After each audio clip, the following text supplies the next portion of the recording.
This is my dad's box. So it's got, I suppose, everything you could ever imagine that was to do with my dad. It's his hat.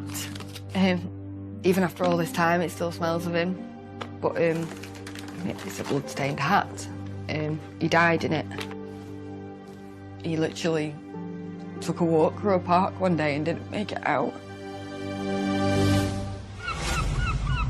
In May 2009, a horrific and vicious attack took place in Queen's Park, Blackburn. Oh, it was terrible. It was terrible. It was scary and it was shocking. 37-year-old Christopher Folkes was chased, repeatedly kicked in the head, and left to die. His eyes were just so swelled up, his head were just distorted, just absolutely unrecognisable. Christopher died the following day. I think in that point, I felt like my whole world ended. The killer, Mohsin Mohammed, was just 16. I just couldn't believe a 16-year-old would do that. It makes you think, what kind of upbringing does a person have to go and do something like that? What made him launch such a brutal attack on an innocent man he didn't know? Often when you're with your mates, you want to push boundaries and you want to perform for your mates. What's interesting is that such a normal, banal situation will lead to the kind of catastrophic consequences that happens on this particular night. He knew the difference between right and wrong. He knew the difference between good and evil. He chose evil.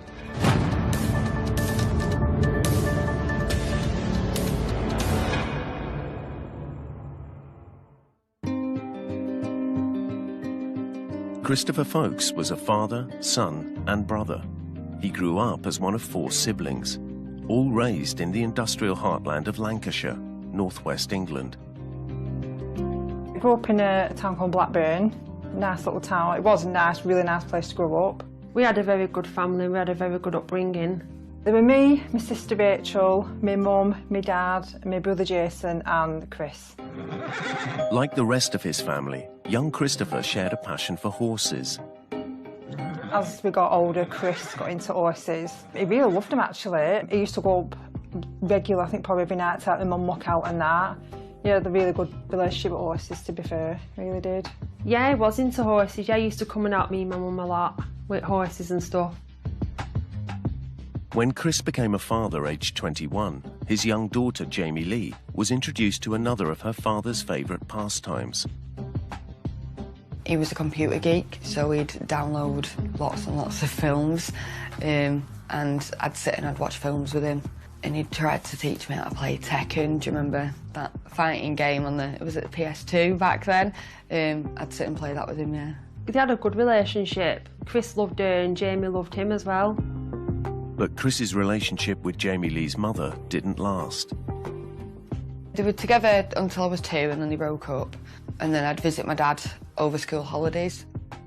And the breakup hit Christopher hard. Mum moved away, took Jamie out of Blackburn to Blackpool, so that really messed with Chris's head, did that. I was at home at the time and I do remember her and Chris trying to get custody of Jamie. Obviously she went with Mum. It was after the loss of his daughter that Christopher started using drugs. The problem started really was actually when he lost Jamie. I think that was his kind of coping mechanism, what at the time what he used. It started with diazepams, things like that, sleeping at night. Eventually, Chris began using heroin. It just got into harder and harder drugs. I think that was the way he coped, to be honest. But even through these dark times, Chris's love for his daughter kept him going. And as she grew older, she was introduced to his greatest passion. My dad taught me how to ride horses when I was about 7, I think. The first time I went on, I was really nervous and scared, so him and my aunt took us on a long trail, and he'd teach me how to keep my back straight and hold the reins properly, and he stayed with me like all the way, just constantly encouraging me really, saying, you can do it, you're really good at it, come on, keep going. I think it was one of the proudest days of my life, because I was so small and the horse was so big, it was dead terrifying. But yeah, he really wanted it best for her, he really did. we'd go over there and we'd do horse riding. I'd go see my grandma, we'd go for tea, see his friends. Which are quite nice, normal stuff considering he was a heroin user. As Jamie Lee grew up, Chris began to put his drug problems behind him. He'd gone on a programme and he'd stopped taking them. He was on methadone, I think, at the time. He was a man who had had his challenges with life, I think it's fair to say, which he was on the better side of. Just a few miles from Christopher's home, in the predominantly Asian community of Audley Range, lived 16-year-old Mohsin Mohammed. Like many other local teenagers, Mohammed enjoyed hanging out with his friends after school in an area known as Queen's Park. You'll see in many parks at certain times of the day, in the evening, particularly as the nights get longer and lighter, that you'll get youth congregating. Do they go there and drink alcohol? Of course they do. Is it any different than 5, 10, 15 years ago? Absolutely not. But the police kept an eye on the proceedings. The PCSOs would regularly go into the park and just mark the cards. They'd just make sure that they knew who they were, they knew their names, etc., etc. On May the 30th, 2009, Mohammed was with a group of friends drinking in Queen's Park. That same evening, Christopher Folks was planning to visit his mother, and at around 9 p.m, he called her to see if she could collect him from his home. He asked my mum for a lift down to her house, but my mum was really busy at the time, and she said, "Chris, just make your own way down because I'm busy." And the quickest route would be walk through Queen's Park. Why would he not do that? He's done it hundreds and hundreds of times before. His mum was looking forward to seeing him.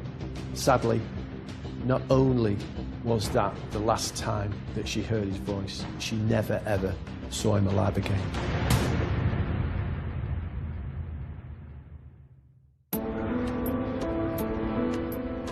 May 30th, 2009 was a warm summer's day, and at around 9:15 p.m, Christopher entered Queen's Park on his way to visit his mother. The date happened at a really nice sunny day, and I was at my ex-partner's at the time, and we were going to meet at my mum's the day after. Yeah, I seen him on the day that he died. The thing where I'd fallen out with him over something, I never spoke to him for 6 weeks, and it was really strange because that day, we started talking again that day, which was really odd. And then I remember he had a drink of Coke and some biscuits, and then we arranged to go into town the next day. Christopher's route to his mother's house took him directly past a large group of youths. A number of youths had congregated there. Christopher had walked across the park there. There was obviously some exchange. I don't know what he was shouting, and I think Christopher realised that it was directed at him, so turned to the group, not in anyone in particular, and just said, you know, I don't know you, don't know what you're talking about, bro. Young men, especially if you are 14, 15, 16, are trying to work out how they be masculine, how they assert their gender identity. Often that means that we'll say that young men perform masculinity. They're trying out guises in relation to, this shows that I am a man, especially when they're in the company of their peers. The group of youths took exception to him and decided to chase him. I don't think Christopher was in the best physical condition. Bear in mind, he's in his mid-30s. You've got a young 16-year-old lad who's chasing after him, and he caught up with him. After it was a reasonable chase, he got to the trees by the lake and then swung a few punches at him and missed. So he sideswiped him, as I call it, kicked him to take his legs down. With Christopher on the floor, the attacker launched a gratuitous and brutal assault on his helpless victim. Initially, he was kicking him to the head, not just once, but several times, and it was with full force. It's a sustained attack. It's an attack in particular to the head of Christopher. To attack the head, to attack the face is about something that's very personal. These are the face, the head are the very physical symbols of our individuality. He's attacking Christopher as a person when he does this.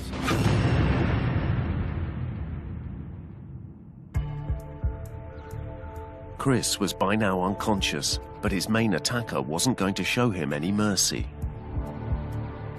What did he do then? He decided to stamp on his head. He continued his gratuitous, violent attack, an unprovoked attack on a man who was unable to defend himself. One of the other interesting elements of Mohammed's attack on Christopher is that actually Mohammed's friends and passers-by shouted at him to stop, but he continues with the attack. It's another feature of the desperation that Mohammed has to perform in front of his peer group, to perform publicly in a way that he feels should be a way that reflects his underlying personality.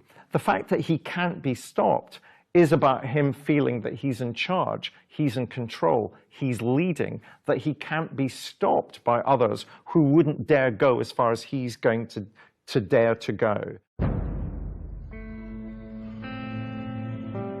Despite pleas from his friends and passers-by, the attacker then began dragging Christopher's limp body towards a nearby lake. So he dragged him towards the lake, completely unconscious. The witnesses describe Christopher's legs and arms being limp and him being completely unable to defend himself. And I am convinced to this day that he would have tipped him in the lake to drown him.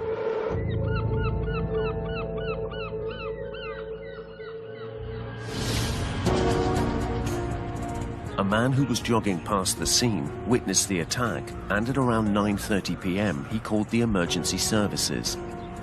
The attacker overheard the call. He was aware that the police had been called, and then not only he, but his friends, starburst out of the park.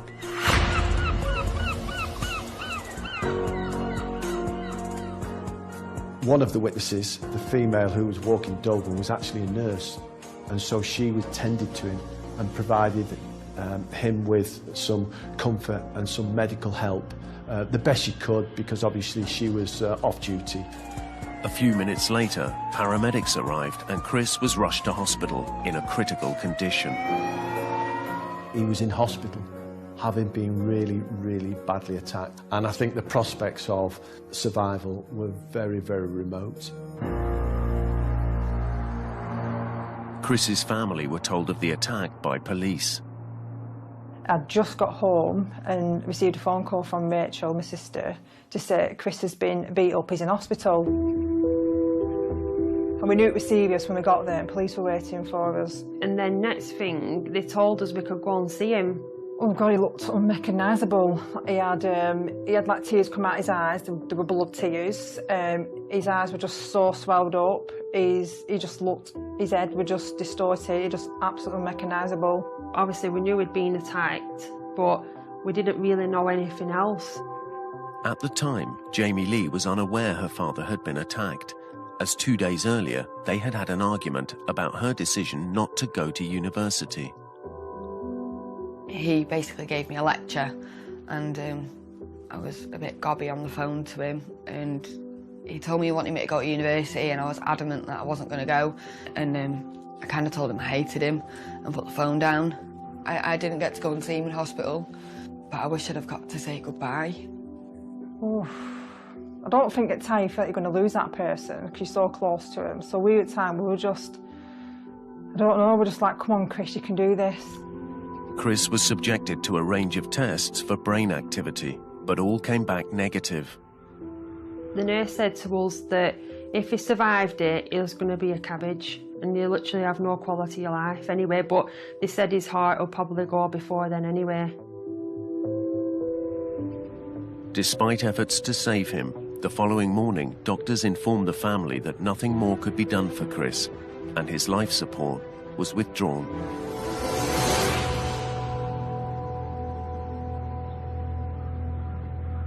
I think it's about 25 minutes to finally go, but you've obviously sat there just waiting for the machines to bleep, which obviously when it did, they switched everything off and all the heaters off on him, and you could feel him like cooling down, you know, holding his hand.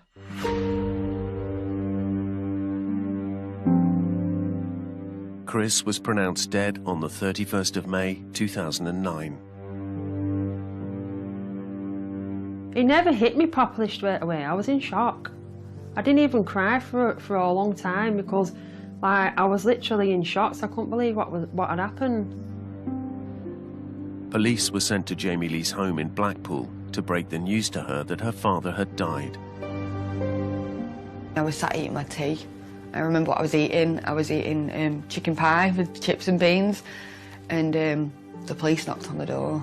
It is one of the worst roles that you have to do in the police, to knock on somebody's door and tell them that a loved one is not coming home. It's even more harrowing when the person who's lost a life has lost a life at the hands of a violent act. And they just said, you know, Christopher, they said, I'm afraid he was attacked in the park. I think it was the day before he was attacked. It was, I don't know, it's like, the only way to kind of explain it is, I don't know, do you get punched in the stomach and you kind of get winded and you can't really focus on anything else? It was like that, and I just remember going, is he okay? And she told me that he died in the early hours of the morning. And I think in that point, I felt like my whole world ended. I just remember looking at my mum, and it was almost as though she felt my pain. I could see it in her eyes, and I couldn't look at her anymore. We've all been adolescents, we've all been growing up, we've all relied on people to support us during those difficult years, and then to have somebody removed from your life at such a crucial stage is just unimaginable for me. And I just kept thinking in my head, I told him I hated him, I told him I hated him, and it's probably the worst feeling in the world is knowing that he died thinking that I hated him.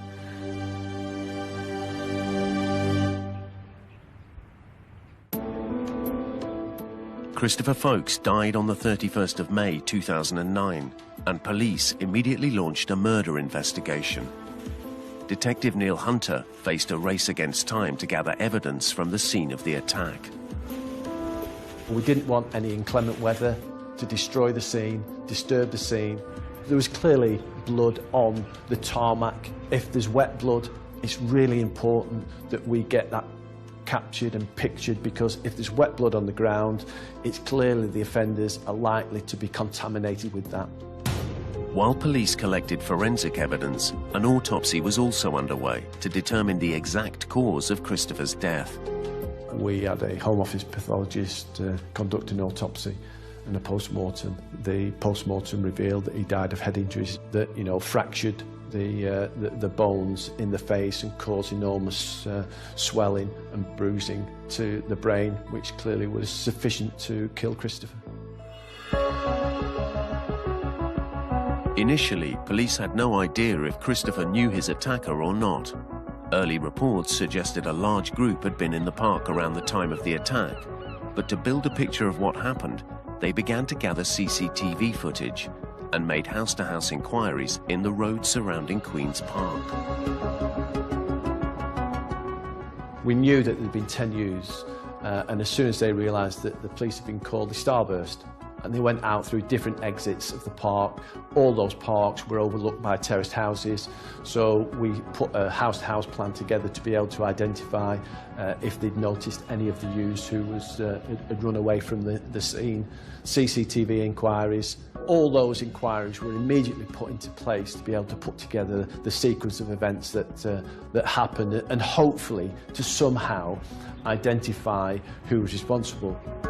The same day, police launched a press appeal for witnesses, and within 24 hours, people in the park at the time of the attack began to come forward.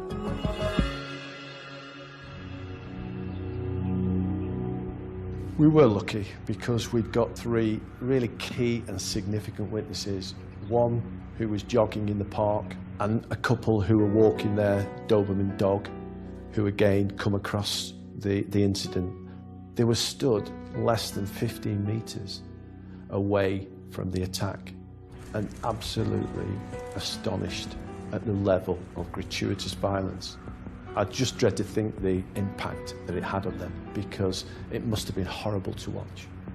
We're starting to find out that there was 2 or 3 youths, particularly one who was responsible for the majority, if not all, the attack. Thanks to the witness, police now had a good description of the alleged attackers, including a detailed description of one man in particular. The main offender was described as an Asian youth in his teens, wearing a blue jumper with like a sports brand motif on the left breast, blue jeans and Adidas trainers. And you're thinking, yeah, okay, I'll have that as a good description. But what the police didn't have were names. Then there was a breakthrough in the case. Fortunately for us, that afternoon, the PCSOs had actually been in the park and had been patrolling and had seen this group of 10 or 14 youths. And they knew what they were wearing and they knew the names. Well, good old PCSO had been there that afternoon and said, well, I'm sure I saw Mohsin Mohammed. He's a bit of a lad. He's quick to use his fists. He was wearing a blue jumper, blue jeans, and I think he was wearing Adidas trainers. That was good enough for me. So dispatched a team to arrest him and also 2 others because there was 2 other people whose description was provided by the witnesses. So we ended up arresting 3 people and took them into custody. The arrests shocked both the police and Christopher's family when it was revealed Mohsin Mohammed was just 16 years old. I just couldn't believe a 16-year-old would do that. It makes you think, what kind of upbringing does a person have to go and do something like that? I just think you could line 100 16-year-olds up, 1,000 16-year-olds up. Not one of them would behave in that manner. Police had 24 hours to interview the suspects, but it was soon clear that Mohammed and his 2 co-accused were not going to cooperate with the police. They have all got the right of silence. Mohsin Mohammed elected to say nothing to us. He provided no information about where he was, whether he was in the park, what he was wearing, showed no remorse. He just sat there in silence and refused to answer every question that we put to him. With the suspects refusing to talk, it was vital police find some kind of physical evidence linking them to the crime. The people who were doing the arrest, we had behind them a search team to be able to search his house because we knew we were looking for a pair of Adidas training shoes. We knew we were looking for a pair of blue jeans and we knew we were looking for this blue sweater with the sport brand motif on the left breast. Disappointingly, we found none of them. Police knew the ferociousness of the attack meant it was highly likely Christopher's blood would be found on the attacker's clothing, and police soon received a tip-off as to where the clothing might be found. We established, through speaking to people in the community, that he's disposed of his clothing in a charity bin in a local mosque. We then decided to treat as a priority inquiry recovering the clothing. So we then negotiated with the mosque to be able to gain access to recover the clothing from the charity bin. So we then end up going to look at the charity bins. They're empty. The clothes from the mosque's charity bin had been collected by a van the previous day. Police knew they had to find the van before any potential forensic evidence was destroyed. We managed to trace the 2 people who'd done the collection. They were in a white Mercedes Sprinter van. While officers searched for the van, Detective Hunter applied for an extended warrant to keep the suspects in custody. I went to the court and got a warrant of further detention to keep Mohsin Mohammed in custody longer so that we'd time to speak to him. Bear in mind, is a young 16-year-old, and so you do have to demonstrate significantly the reasons why you want to keep somebody under the age of 18 in custody for that length of time. But I think the seriousness of the offence, the amount of inquiries that we're doing, fully justified the need for that, and the magistrates granted us that warrant of further detention. While Detective Hunter was securing the extended warrant, officers had traced the white Sprinter van to an address in Manchester. So immediately we dispatched a team over to Manchester, said, you know, do not do anything, do not touch anything. We got to the Mercedes Sprinter van, which you can imagine was absolutely rammed to the rooftop. Police spent hours painstakingly and systematically searching through around 600 bags of clothing. Until at the back of the van we found a Morrison's carrier bag. And in that carrier bag, the peak arrives, where you've got the 2 Adidas training shoes, you've got the blue jeans, and you've got the blue sweater with the sport brand motif on the left breast. That was, I suppose, our eureka moment. And clearly there was still blood on it, which was even more encouraging. So I think we were really, really confident that we'd got the clothing of the offender back. Forensic tests carried out on the clothing gave police the break they needed in the case. What we found was that the blood on the clothing was blood of Christopher, because we got a blood sample from Christopher and the post-mortem. But not only that, the blood patterning and the splash marks that was up the inside of the trousers indicated that that person was responsible and in close proximity to Christopher when he was bleeding. The science of blood spatters is an incredibly complex thing. We can tell the direction that the blows were delivered in. We can tell where the killer would have been standing in relation to the victim. All of that gives us a great deal of information that can actually build up a picture of what the crime scene itself might have looked like. There wasn't only blood, there was saliva, and the forensic scientist was able to say that as a result of finding blood and saliva on their clothing, that that person was responsible for stamping on Christopher's face. Police were now certain they had caught the man responsible for killing Christopher. I think it all went all off, a lot of it with DNA, and this is about these phantom clothing that he obviously wore in. On June the 3rd, 2009, just 3 days after his brutal attack, Mohammed is formally charged with the murder of Christopher Folkes. Although witness reports suggested there was more than one person involved in the initial attack, forensic reports indicated Mohammed was solely responsible for the blows that killed Christopher. All that information we gathered together, put together as an initial case to sufficiently prove a prima facie case that this was the person responsible for murder. Well, we were able to then demonstrate that the 2 other people that we had in custody weren't responsible for any of the stamps or kicks to the head, and they were released no further action.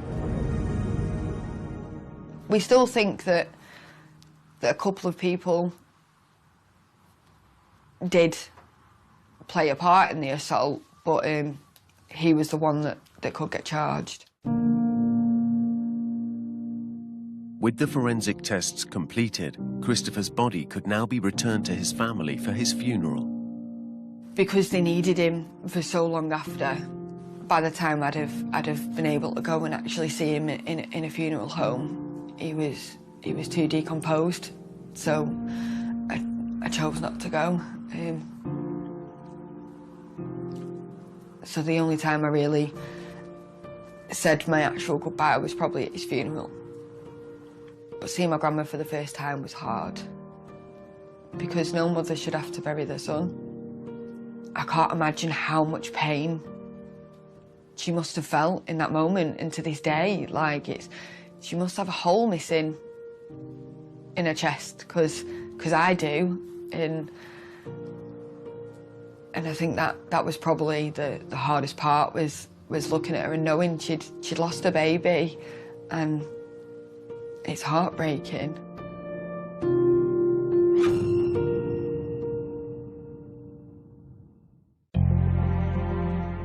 Christopher's family faced an agonizing 6-month wait for the trial of Mohsin Mohammed, which began in December 2009. Pleaded not guilty, considering all the evidence against him.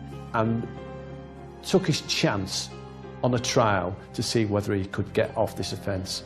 I thought it was cheeky. I thought, you know, he'd put all our family through that. Despite having confidence in the evidence they had built against Mohsin Mohammed, police and the prosecution were still concerned the defendant's age may have an impact on the jury's decision. I think it's always interesting when you get somebody as young as 16 when they behave in animalistic way, and then months later they appear in court for the jury to look across at this young 16-year-old boy who's, you know, has he really committed that type of behaviour? As the trial unfolded, Christopher's family had not only to endure facing Mohammed each day, but also his supporters, who had filled the public gallery.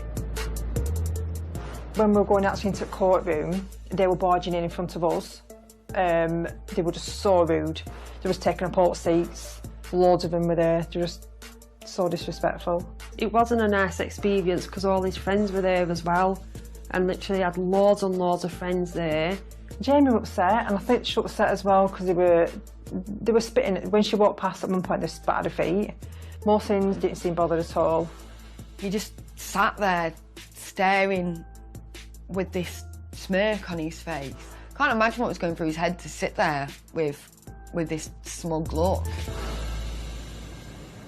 In court, Mohammed is cocky, cocksure, arrogant. It's again another way of trying to perform masculinity, of being in charge, of feigning disinterest and being in control of a process in which he has no control over at all. He's being held to account by the court, and the last thing that he wants to have done is to be held account for what it is that he's done to Christopher. It was during the evidence of the witnesses that the family heard the graphic description of what happened in the park. One lad gave evidence and they said how Mohsin Mohammed decided to take it upon himself to chase my dad. If anything, he'd have been frightened and probably intimidated by him with the crowd that they were. He chased him and he continuously tried to punch him in the back of the head as he was running away. So my dad fell to the ground and he repeatedly stamped down on his chest and his head and his body. One of the witnesses said the impact was that hard that it rocked my dad backwards and forwards. His own friends had told him to stop and he wouldn't. A woman who was a nurse, she begged them to stop attacking him. The shock, the horror of what they observed on that, sunny evening in Blackburn that will probably remain with them for the rest of their life. And I think it's, those are the important pieces of information that you're able to get across to the jury, to be able to say, these are really, really decent, nice, law-abiding citizens, and they can be believed. I probably can't imagine how scared he was or how much pain he was in. And I think that's harder because I think at that point he probably knew that he wasn't going to make it out of there. And I don't know how, as a person, you process that thought or that feeling of, this is it now, I'm going to die. Forensic evidence was also crucial in proving it was Mohsin Mohammed that delivered the killer blows. The consistency of the blood splatter up his jeans and on his trainers was consistent with stepping into wet blood or stamping into wet blood, and there was no pooling of blood around my dad, so he had to have stamped down on him. What could he possibly have gained from doing that? I don't think I'll ever understand it. I don't know why you'd do it. I think that will always be the question, is why. On December the 16th, 2009, after a week-long trial, the jury retired to consider their verdict. We were sent out of the courtroom for the jury to go and make their decision. The feeling in the pit of my stomach, trying to second guess what the foreman of the jury is going to come out with, and is he going to, or is she going to utter those immortal words, guilty or not guilty. The jury's decision was unanimous. Mohammed was guilty of murder.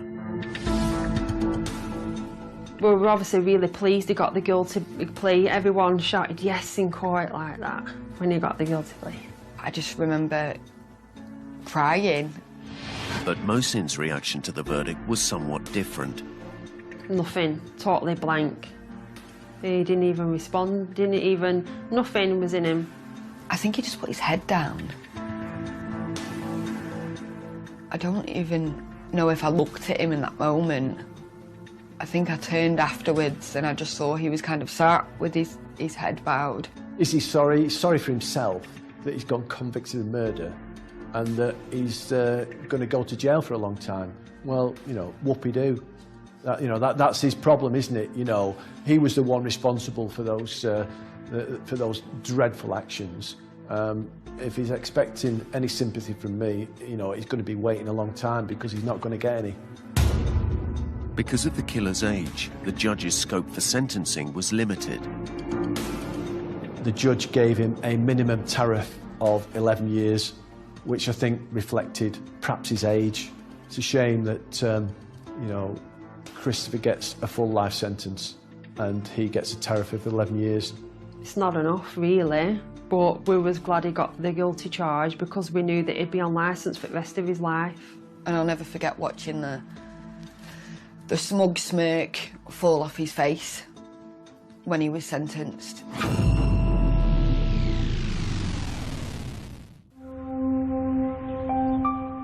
Two years after watching her father's killer jailed for 11 years, Jamie Lee gave birth to a son, whom she named Christopher in honour of her father. But even this couldn't help her find peace.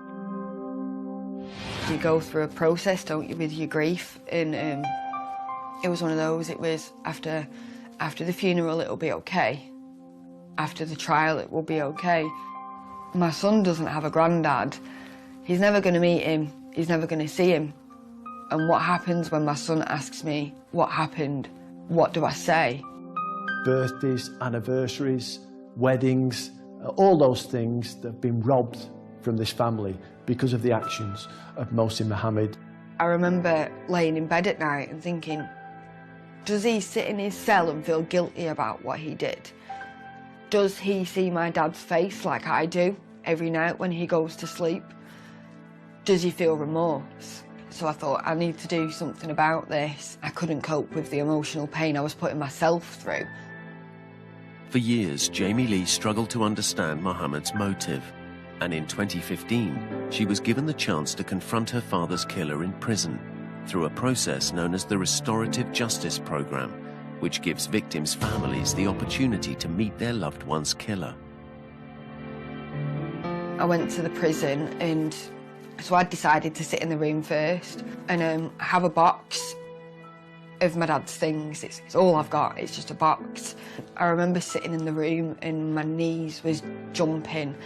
I couldn't sit still, and I got up ready to leave because I said, I can't do this. And as I stood up, the door opened and he came in. And I just remember looking at him and him crying.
And my first feeling was complete and utter rage. I was so angry that I swore at him and I said, "What the f are you crying for?"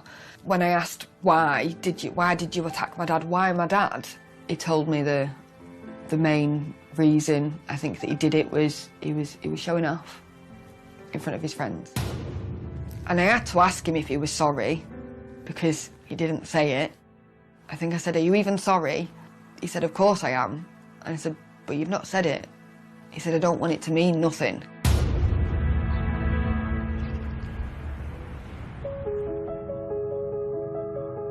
So I opened my dad's box. I showed him my dad's hat and his glasses and what I had left. And I asked him, "Do you think that's fair, that that's all I have?" And he didn't answer me for a lot of it. He didn't answer me at all for most of it. But I spent 2 hours in that room and I gave my pain back because there was nowhere for all that frustration and that anger and that pain to go. And for me, I feel like I gave it back to the place that deserved it. I'm glad I did it. A lot of people don't agree that I should have given him the time of day, but I didn't do it for them and I didn't do it for him. I did it for me.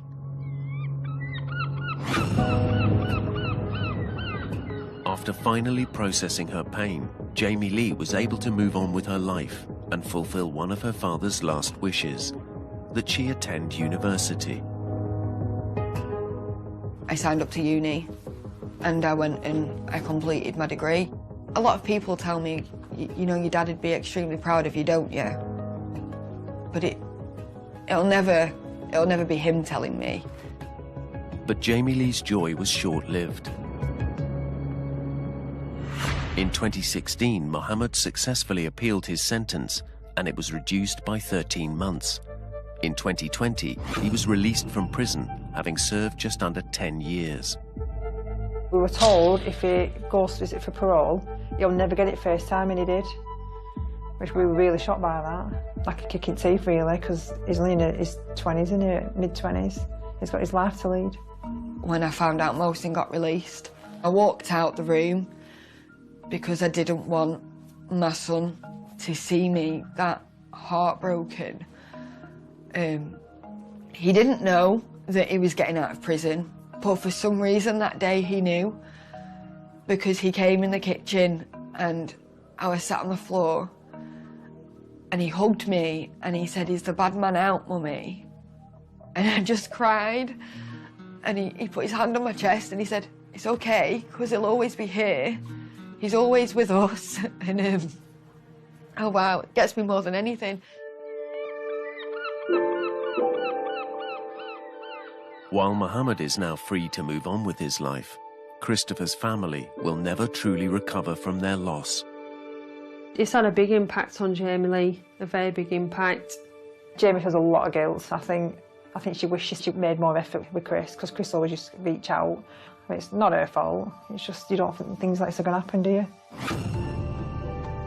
I've always said to myself, just be kind, because you never know when the last time you're actually going to speak to somebody is. So I always try and avoid conflict, and I'll try and resolve things a lot sooner than I probably would have done back then. Things do get better and things do improve, but you'll never forget. For me, it's made me appreciate life more, definitely. You never know when you'll see that person you love last, do you? I wouldn't say I'm over it, but I've kind of got through it. And I don't want to give Mohsin that power over my life, so I try and focus more on positive things and doing more positive things.